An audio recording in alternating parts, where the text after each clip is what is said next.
because of you. We're here because you were there. We've arrived from every corner of the planet to this nation to seek the fulfillment of the promise of America.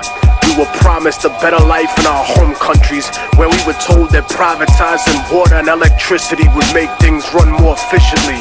Instead, the quality remained almost the same, and the price was increased until it became an unaffordable luxury. Some corporations are more efficient than government, but their motivation is not the health or well-being of the people. It's only about profit. Everything else, their image, their human resources, their public relations only exist to protect the reality behind it. Once upon a time, we were told that nationalization would prevent growth by limiting competition, that our countries were nothing without the companies that invested in us. And so they privatized everything.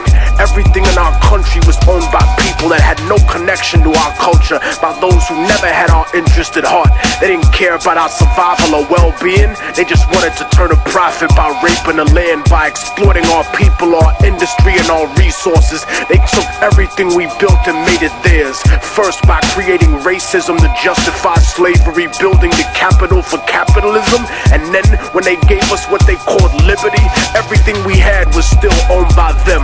Our governments told us that socialism was the real enemy and that we would have freedom, but the foreign powers and corporations were the ones with the real freedom. The freedom to take all the wealth generated by our work and our land and give us only a small percentage of the scraps from the table. Their lust for power and their greed drove them to betray not only us, but themselves and the word of their own God.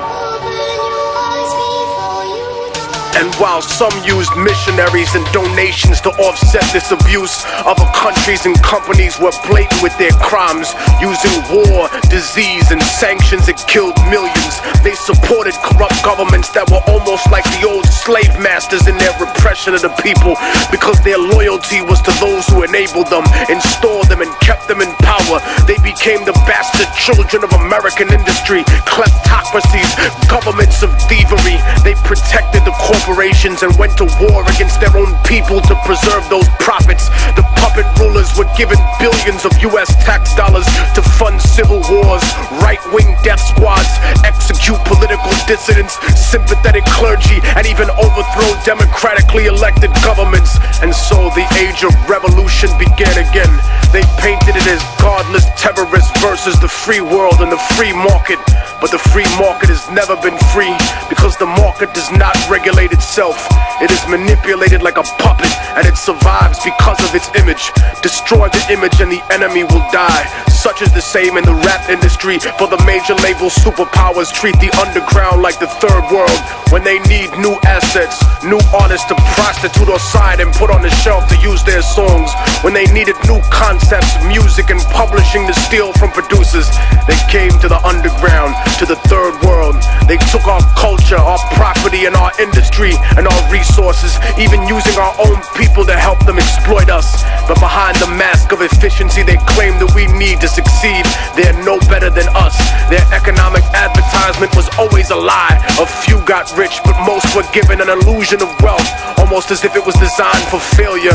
Opportunity comes at the price of the soul in the music. So remember what they are underneath the fancy architecture: glitter and rented jewelry, the cars, the IMF loans, the seeds with suicide genes, 20-year contracts and oil blood money. Build your defenses, my independent brothers and sisters. They'll stop at nothing to get what they want. They paint the third world underground as savage and backward, but the superpowers are no less corrupt. They've just learned to disguise it better, cause they fix elections too. They embezzle tax money, they go to war for resources, they fund terrorism for their own benefit. And when there's enough at stake, history's taught us that they'll even assassinate their own presidents.